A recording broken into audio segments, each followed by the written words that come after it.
Hello, bot fans, and welcome to another edition of Red Square, Blue Square, your go-to for BattleBots recap and reaction. I'm your host, Richard Tiemann, and I am back from my little vacation and getaway. So we've got kind of a double header for you this evening. I welcome a guest from last week's episode and a guest from tonight's episode. So that'll be fun to catch up on that as we break down two fight cards, but we're not going to take forever to do it because we're probably going to be too busy laughing and having a good time as I introduce to you my special guest. But first, I almost got ahead of myself.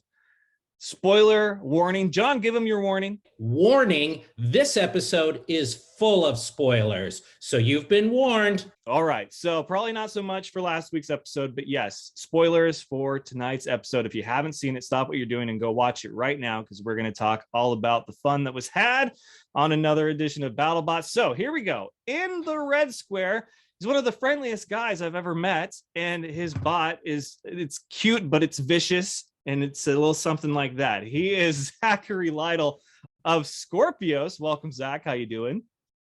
I'm doing fantastic. I'm so happy to be here. Excellent. And in the blue square, he is everybody's favorite villain. And don't kid yourself, you know that's exactly what it is. Because even if you don't like him as a villain, you love to hate him. He is Jake Ewert of Hydra. Welcome, Jake. How you doing? Hey. Oh, we're doing excellent tonight. I don't have a little clamper to do, but yeah. Well, that's more duck. Yes. This is duck. This is Hydra. Yeah, I'll just clap sideways. And I just realized that Zach, you're wearing blue and you're in the red square, and Jake, you're wearing red and you're in the blue square. So we're just throwing everything out the window tonight. Yeah, mix and match. I'm glad you guys could join me. And Zach, I know that you were on last week's. I don't want to take too much time on it, so I'm going to run down the card and then we'll discuss some of the things that kind of stood out, because there are a few things that people are still talking about this week, and we're going to get your guys' thoughts on that. So let's go ahead and throw up the fight card from last week. We started out with Jackpot getting a knockout win over Malice. Ribot also improving to 2-0 with a knockout win over the returning Overhaul. Then Skorpios gets a unanimous decision victory over Blade. Congratulations, Zach. Then Tombstone finds his way into the win column with a unanimous decision, but unlike any unanimous decision we've ever seen, over Mammoth, and we're going to talk about that. Then Tantrum gets a come from behind knockout win over Lucky, and Glitch a unanimous decision that I do not agree with whatsoever over Ghost Raptor. And finally, the main event saw Sawblaze improving to 2-0 in one of the best back and forth fights we've seen over Mad Catter. So that was last week, and let's go ahead and open up with my new favorite phrase, simultaneous incapacitation. Was the term double knockout just not techie or sciencey enough for this? Like, Zach, have you heard this before until that night? To be honest, I thought it was the same thing that happened between Deep Six and Nelly, I believe, back at season 4. But you're right, they called that a double knockout. A simultaneous incapacitation. To me, it's just another double knockout. They both couldn't move, and they ended the fight.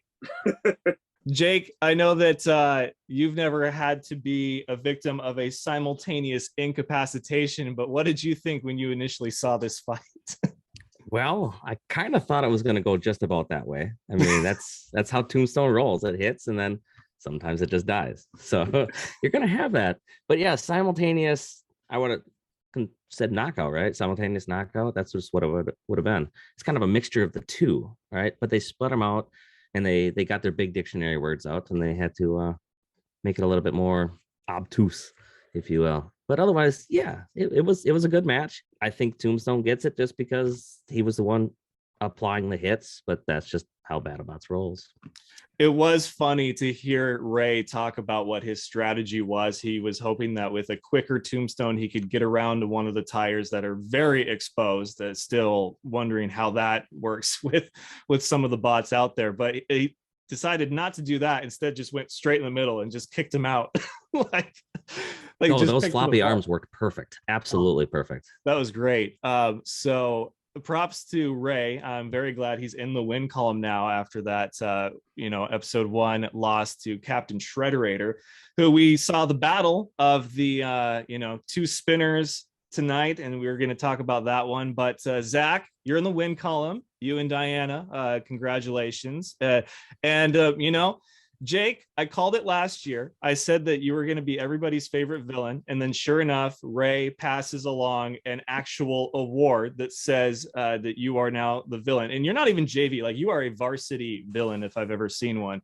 But Zach, you could be coming for him because based on the comments in groups on the interwebs, they were not a fan of that fight against Blade. Tell me about how that reaction's been. I'm good friends with Chung Yu. If you watch our YouTube channel at all, we have a whole thing about going to South Korea, meeting him for the first time. And I kept backing off, and I'd look over at the ref and he wasn't counting. And then I'd be like, okay, I guess I have to go back in. And the first time I backed off, I'm like, okay, we'll let the ref count. And then there was no count, and I saw his blade spinning up. And I'm like, oh God, we got to stop that. Because if you watch his footage from King of Bots, like I'm sitting next to it. There it is, Dragon King. He ripped that robot in half. I'm still trying to fix some of the damage he did to it. And I was trying really hard not to let him get up to speed. And each time I backed up, he just would spin back up. I can actually see one of the times I backed off now that we have multiple angles due to it being a TV show. His blade was facing the wall and his wedge was facing me, which is how he started the fight. He's trying to use the wedge to deflect me long enough to get his blade to speed. And I could see he didn't turn his weapon back on for my second time going back in. And I do feel bad. I would have preferred a knockout. That just looks better on my history. But also with the match going 3 minutes, it guaranteed it went to TV as opposed to going to the YouTube channel, which is better for both of our sponsors. And so it sounds like the YouTube exclusives are the straight to DVD fights that they don't want. But you can share those though. They're out there. So it's almost sometimes better that at least somebody shares a portion of that. I mean, when Discovery actually shares a part of your show, then you're getting eyes on it. But if it doesn't make any highlights, and then it's like, okay, it was on TV once, and then maybe YouTube is actually better for one thing. Well, they're getting their YouTube channel better. I'll say that. But this whole YouTube exclusive and all their stuff, content that's kind of locked out of the US, it's actually, I think, hurting a lot of the US people, whereas most of the base fans are. So you can't see a lot of their content, even if you wanted to. I can always tell how too serious people are taking something based on how drawn out the reaction is by the people that were involved. So Zach, there was the initial posts and comments, and then I think you posted the link to the video, and then you posted photos like we're all good, but no, a really nice dinner afterwards. Wait, you get dinner there? So man, we took him out to one of our sponsors offered, since when we went to Seoul, Korea, he took us out to the most amazing Korean barbecue restaurant. He's like, this is the best place in the city. And it was phenomenal. And one of our sponsors this year was Area 15, and they have this incredible space in Las Vegas. They said, bring Blade down. We're going to take you to our premier restaurant inside. It'll be the best meal you have in the whole 2 weeks of filming. And it really was. And I was really glad I got to share that with the Orby team. But I don't recall there being any kind of buddy photos between Jake and Jonathan after the the bike ride. There was some that I photoshopped. We were buddies in some. And Jake, I don't think that you're somebody that would let up. Then again, your bot is one that doesn't technically have to, because as you described last night, you let gravity do the work for you. You just have to get them up in the air. So yeah, I don't damage people. It's the floor that does it. So I can go after you the whole match, and technically I'm not doing anything to you. Oh, listen to that, folks. He really is the perfect villain. Well, Zach, I know that you're not next in line to be a villain, at least by your own doing, but I will say a Zach Lytle heel turn in season 6 of BattleBots would be one of the greatest TV moments ever. Just embrace it. Just embrace it. Just embrace it. grow the mustache, twirl it a little bit. And Oh, yes, yes. I always thought that BattleBots should just have like mystery drivers wearing full masks on there. You just bring Pauly V back in and he's just a mask for anybody, you know? Well, as far as the other matches from that fight, I've had really high hopes that Malice was going to do really well this season. They're 0-2, but their opponents have been pretty tough. Jackpot still looks very good. They're 2-0. I have the list of 2-0 bots here that we'll talk about at the end of the show. Ribot 2-0 over the returning Overhaul, which I mean, that was probably one that could have been a straight to YouTube fight, just because it seemed like, it was built up and then nothing happened. But You thought that too, huh? Tombstone and Mammoth was entertaining. Glitch and Ghost Raptor, I do not agree with that decision at all. I mean, there's been some decisions that I was like, but this one I was like, what? Like, how does that work? So I guess I need to see those scorecards because, yeah, that was a mystery to me. And then Sawblaze 2-0 in a very good fight against Mad Catter. But Lucky and Tantrum, that one was funny because it proves that Lucky really is Canadian by rescuing Tantrum from being hung up on the screws, because that's only something you would see from a Canadian bot is, oh, are you stuck? Let me help you. There you go. And then let's keep fighting. And then you beat me in the end. So, well, they claim this whole best driver thing and he comes in and he does that oopsie. I mean, come on now. It is his first match though, so I'll give it to him. But Lucky did look really good. Wouldn't he have got probably knocked off anyway? Because that was actually the flipping door. So BattleBots could have flipped Tantrum off of the wall. And if you look at how it was rocking, I think he was about to get down either way. Well, those magnets hold on pretty tight, though. Good point. We had pretty much split out of 7 fights. There were 3 for the red square and 4 for the blue square. And the total getting very, very close to being all tied up, which I love because that just proves my point that it's 50-50 no matter what. There is no advantage depending on what colored square you're in, despite what superstitions may have told us before. So let's go ahead and turn our attention now to tonight's episode, which, this one saw several new bots and some returning ones. The first fight was free shipping versus Uppercut. That seems like a suicide mission if you're free shipping. And the biggest explosion we've ever seen in BattleBots, as Zach is so eloquently displaying there. So Uppercut now joins the 2-0 bots. Shouldn't surprise anyone. Then we got the battle. The battle of the hammers, the who can swing harder between Blacksmith.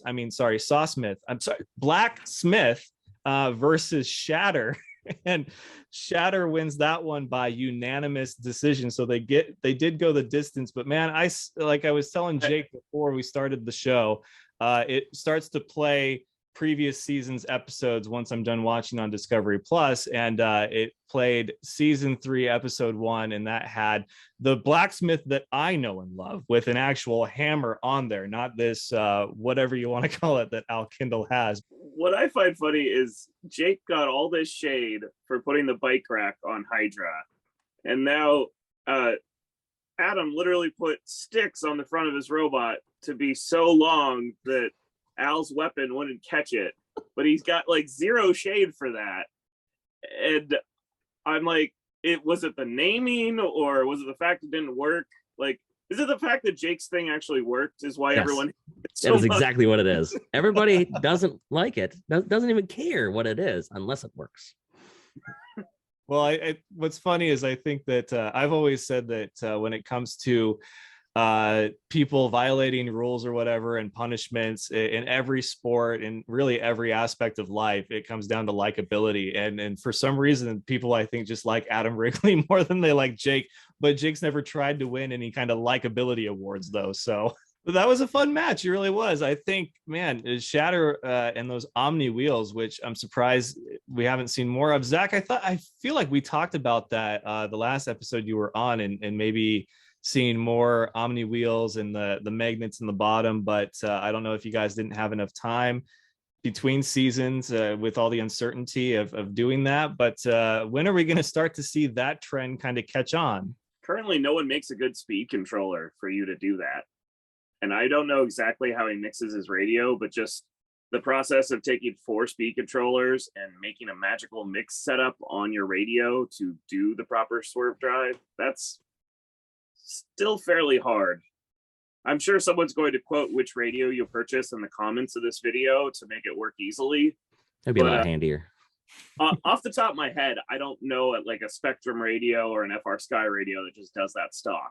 Jake, I know that you haven't really needed any kind of advantage because your driving's been great, and obviously when the flipper works the way it's supposed to, nobody wants to try to get in its way. But I feel like Omni wheels for Hydra, wow, like can it be beat then?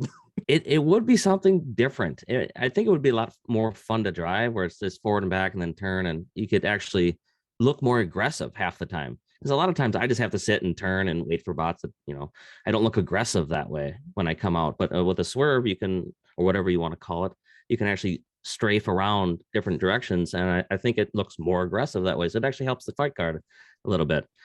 As being effective, you'd probably get stuck less on the floor with the wedges that they have out there, because you're going sideways more than you're actually going forward. So sometimes the wedge game might actually help you a lot with that too. Actually, I think Hydra with Omni wheels would be good for you, because anytime you're getting stuck on the floor trying to go forward, you could actually just go sideways. Right, go sideways, because right now I got to back up, turn sideways, and then try to go around, and I scrape across left or right to try to scrape over the seams as it sits. But yeah, if I could just go sideways whenever I wanted to. The only match that I actually had decent driving in was the Gigabyte fight last year, where I had the solid wedge on. I didn't have anything sticking in the floor, and I could actually go where I wanted to.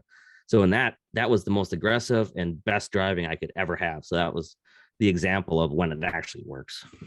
Wow, Jake Ewert giving himself a compliment. You make sure that you are recording. I get one a season. All right, so the next fight was Jaeger Multibot versus P1. P1 gets a knockout victory. I say again, P1 knockout victory, now 2-0. I think it's safe to say when we get to the who we're most impressed with portion of the show, my vote is going to be P1 because I just did not see that coming. And then number 4, Hydra versus Gruff. Hydra gets a knockout win by throwing them out of bounds, which wasn't supposed to be able to be a thing this season, but you managed to do it and find a loophole at the same time. Yeah, I kind of threw that one to the wolves, and I was going into that match, and it's against Gruff, so I don't have to worry about a huge weapon, which is kind of nice for once. I can actually maybe control the ground, not have to worry, and I can get him off the screws at one time too, because it's Gruff. What's he gonna do? Flamethrow me? So honestly, you drive a lot differently when you don't have to worry about a weapon. It's so much more relaxed. And eventually I was gunning for that corner, and rules be damned, I'm going to do it. I'm going to test that rule because I'm sitting 0-1 anyway. So it's not like it really matters. So I dare you to DQ me. I love that you are always testing the boundaries of BattleBots and the rule revision board for the next season. It's makes for an always entertaining episode. It wouldn't be a season if we actually didn't make a rule change, right? So you remind me of a team that I actually used to work for, oddly enough. The Sioux Falls Storm, there was a rule. They had won so many championships back to back because they kept recruiting well and getting the same players to come back year after year. And so the league had to put in a rule that said you can only have 3 veterans on your team, or no, 5 veterans, and veterans they've played in the league 3 years or more. So this team dominated so hard for a stretch of time. There was a rule pretty much made so that there was to be some parity, and then they still kept winning anyway. So funny thing though, BattleBots IQ back in 05 and 06, we had that same rule against us. We won it twice in a row. We weren't allowed to bring the bot back anymore. So we've seen that rule already. I love it. All right, next fight, number 5, Gigabyte versus Captain Shredder. I was really excited for this because you don't see many fights like this with 2 bots you'll see 2, 4-wheel drive verts, but nothing quite like full body spinners. So this one was really intriguing. Captain Shredderator does get knocked out by Gigabyte, reliability issues again. You know what's going to happen. It's just unfortunate because people really like Captain Shredderator. But good job for Gigabyte. Number 6 saw the debut of Dragon Slayer, aka the new Leonard Skinner team, and they get a victory over Duck by unanimous decision. So another newcomer comes in and makes a splash. Let's talk about that performance a little bit, though. It was. How do you That think could Duck have been did a in straight that to one? YouTube fight. You think so? I think it could have been, yeah. But I mean, we got to see a new bot that looked a lot like very similar to other bots that are designed like that. So there's getting to be some variety, but not a whole lot of variety. Well, I mean, it could have been Skorpios with a vert on it, right? It really could have been. That was my first thought. I was like, it's Skorpios with a vert and a mohawk. It's like, okay. Zach's like, oh, it's true. Oh, I found out he does really like my team, and I was sad when I did all my interviews. Somehow I missed his pit.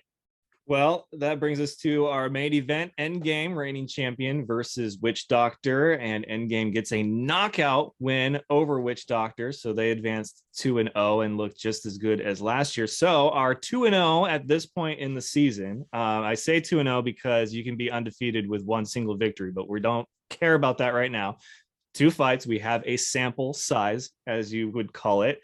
Jackpot, Ribot, Uppercut, Tantrum, Sawblaze, Shatter, P1, and Endgame. So of those that I listed, Jake, who is the truest 2-0 bot? Well, I mean, Endgame won, but that first fight was a gimme. Let's give it to him. It was a gimme. He knows it. It could have been a lot different. So I'm gonna go with Sawblaze just because of the competition he had to go against was actually working. So I'd give him 1, probably Endgame 2. And then after that, it just kind of filters down. I mean, Uppercut's got to be pretty high in there. He's always exploding things. I don't know why he keeps getting all the fire bots. It's like they want explosions or something. I don't know why the selection committee starts deciding, like, there was one season Huge got nothing but horizontals, and then I got the Huge treatment for like 2 seasons now. And Wait, what is the Huge treatment for you? Horizontals? You mean the one bot that your bot is made specifically for? Come on. Hey, I've had my biggest defeats and biggest wins with horizontals. At least you're pretty, snappy with the saw, though. Sawblaze is usually a little more conservative with their saw because they know it might get whacked off. But this season, in their first couple fights, they seem a little more adept at attacking with it, which is more pleasant for fights. I'll tell you that. They were trying to make him a villain at one point, and then earlier this season they tried it on Ricky from Mammoth, and now they're going to try it on Zach. But there will only be one true villain. The shoe only fits one. Yeah, and then that shoe must be passed on to the next. And right now, that's Jake. We love you for it, Jake. Speaking of you, your expectations. Chris made a joke about it as far as you got the win, but if you were excited and you were not because the weapon wasn't working quite to what you wanted it to be. What is your ideal performance from Hydra? Is it you go knock out all the top bots straight to the giant nut and win and you experience no problems? Or is there going to be some semblance of, a hiccup here or there that you will still accept as good enough for Hydra and what you've built there?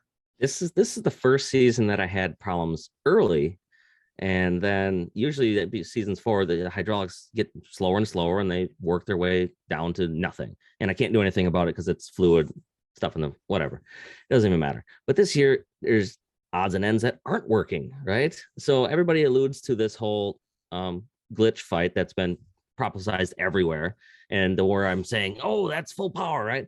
Well, now everybody can see why it hasn't happened yet and why I even have to say that in that match. So I would rather have let's see here, the fight that we had last week. I would rather have that where it can go 3 minutes, but I want the big flips. I still want those. I was really glad to get them out of the arena. That made me so happy. That made the whole season. It really did. Just a big old F you to everybody. Oh, I love it. He doesn't hold back at all. Zach, is Skorpios, did it perform to your expectations this season, especially considering the season you had previously? all through my bounty hunter run, like I got Tombstone and Witch Doctor, and then a few days later had to do bounty hunter, and like everything I had was broken. We had the flamethrower tail on because that was the only working weapon arm left. And we cobbled together a hammer saw, and like the bounty hunter is what a lot of people saw. It's our big moment. And the robot wasn't really working. So we spent the entire off season trying to make the weapon better. This thing, we made better blade geometry. We got a better motor, and it finally hit the way I wanted it to. But the rest of the arm itself, like you saw some sparks and smoke coming out of it, it is not handling all the motor and blade upgrades we did. So Skorpios did what I set out to do. I wanted something that could tear through the 3/4 inch aluminum on the top of blade, and it did that. And it tore through the AR 500 on the side panels. It just was tearing through its own systems while it did it too. Can never make things heavy enough to take all those hits. Just always find a failure someplace. Yeah, you're just finding the next weakest link. There's always room for improvement. This is engineering life and the life of competitors in BattleBots. So it's good to see that you guys are both in the win columns now. I'm sure, Jake, for you, you probably went straight over to Reese and been like, okay, like I'm in the win column now. Stop bragging. Yeah, there was a little bit of that until this match. It really was. So as far as the field goes, we talked about the 2-0 bots, but let's just open it up to everybody that has competed thus far. Most impressed we are with a bot. For me, it's P1, but I also feel like it's almost the easy pick because we didn't see a whole lot of them last year, and they had some very Captain Shredderator like issues with their bot in the few fights that we did see. But now they've got it rolling. Their strength of opponents, but for them to be 2-0 and drive the way that they do and work as well as it has, I think that's a win in any season of BattleBots. So we'll start with you, Zach. Who have you been most impressed with? I do have to say Sawblaze. I was really impressed with his Minotaur win. I was shocked by the Mad Catter win. Mad Catter made one mistake, and then Jameson did a 2-minute long combo that turned into a victory. It almost looked too easy. It almost looked too easy. And meanwhile, I was really scared of that robot. I still am scared of Mad Catter. And you just made it look like a cat toy. So I do, and like last season I thought I finally came out of the Sawblaze shadow. And I'm like, yeah, we got the Founder's Bolt, we got a bounty medal, we're our own robot.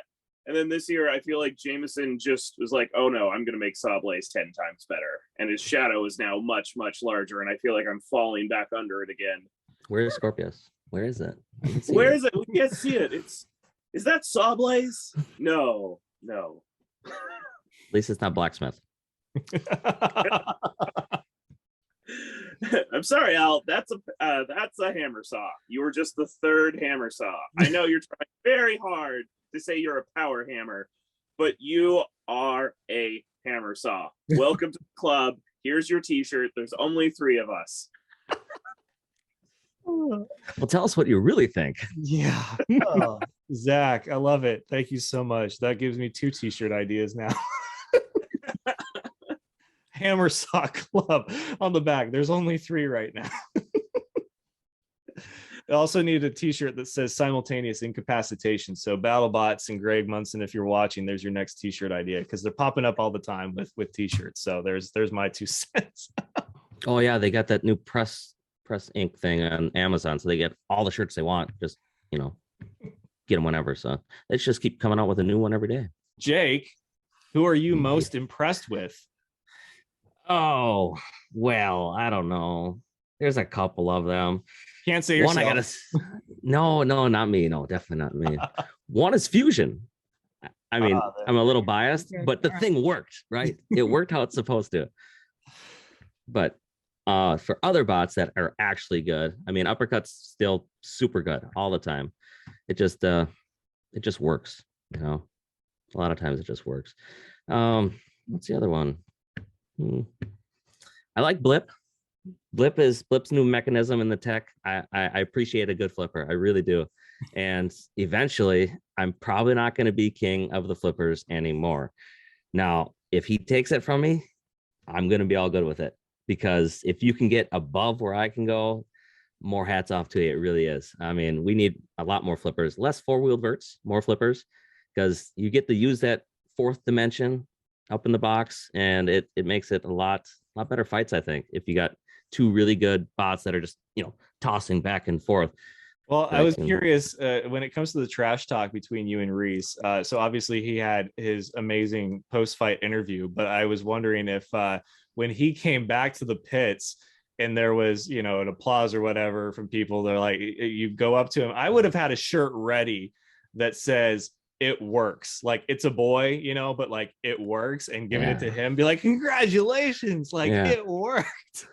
Funny story about that joke, though. I didn't know. I knew about a joke, right? A joke. They didn't tell me what the joke was until I seen it on TV. Everybody else heard it in the arena. I wasn't in there, so I didn't actually hear this joke. But I had people coming up. Greg actually came out, said, "Oh, greatest interview of all time from BattleBots," right? And he had other people saying the same thing. I'm like, well, okay, I don't actually know the joke, so. But yeah, it was great. It really was. It was so middle of the line that there's no way they could cut that. So it was actually really cool to be able to see that. That's awesome. I love that, because there's very few moments that you guys get to actually live in real time with us watching that weren't there at the tapings. And so I'm really glad that was one of them. So that's great for you and Reese. I was really hoping to get the two of you guys and have that conversation back and forth, but hopefully he's having safe travels to Florida, and we'll see if we can't get the Ewert brothers on a little later in the season. yeah, it's gonna be fun if he actually ever gets, to the screen here. Diana got me a shirt that has Hydra with the bike rack on it. It just says "nice rack." Oh, that's nice. Yeah. I think is it right at nipple height too? It is, Jake. It is. Well, that's very imaginative. See, this is why the episodes go so long, and I got to really focus on what I want to cut out. And usually it's this about is the actual fight cards, because this stuff is too good to cut out. People tune in, they're like, "Okay, you can talk more about the fight card, because I swear you spent like 2 minutes on it, and the rest they just skip to the end and we hear all this outtakes." Yeah, I do think that the field. So if you look at the 2-0, there's 8 of them. And so that's a quarter of your tournament of 32 right there, assuming that these all have a bid into the tournament, which with 3 fights instead of 4, which I just learned the other day, apparently is the new regular season. Very likely. So P1 is good, but obviously their strength of opponent is a bit questionable. I think Shatter, though, has really impressed me, but I hold them at a really high standard because they really impressed me last year. And they continue to impress people. But yes, Sawblaze and Tantrum and Jackpot and Uppercut, those are all bots that don't have a giant nut, and you look at their records and it's not surprising to you, but at the same time, like, they've clearly been beat before. So that's the beauty of BattleBots, is you have these crazy dominant robots, and once they get into the tournament, it's all bets are off, Jake, as you know very well. But yeah, this season's 32 definitely is controversial, we'll say again, kind of like P1 for last year. So it should be interesting to see that episode. It really should be, because I got some good views on there. But speaking of Shatter, I mean, you say they're 2-0, but look at their strength of schedule, though. I think it could be a little lower. They were going up against Sub-Zero that didn't flip, and then Blacksmith. I mean, come on. There's going to be so many angry comments from Al. Oh, he should have been on to defend himself, I guess. All right, guys. Well, hey, thank you so much for joining me here. It's always great to catch up with the both of you. And Jake, I know that Ray has a history of being the villain on TV, and then in the pits, he's the nicest guy. I don't know how many people actually ask for your help like they would from another team, but whether it's a character you hold for 2 weeks or year round, I love it. So you keep doing your thing, and folks, watch for the Zach Lytle heel turn. later on in season It's- 6. It's going to be a It's moment. coming, right? Remember. Yeah, It's definitely coming. All right, guys, that'll do it for another episode of Red Square, Blue Square. Make sure you hit the subscribe button on the Fan Show YouTube channel and go and like these guys and their bots and buy their merch because their merch is awesome. I have a whole Buy my shirt on eBay. It's sweaty and stinky, and I wore it during the fight, so it's worth a lot of money. That is a robot on our eBay. So if you want one of these to hang on your wall and squish your cat, it's right available for. Squish your cat. That's oddly specific. I do love robot parts. I need more for my studio. So I'll have to go and bid on a few, but that'll do it. We will see you guys next week. So for Jake Ewert and Zach Lytle, I'm Richard Tiemann. This has been Red Square, Blue Square. Have a good night and see you next time.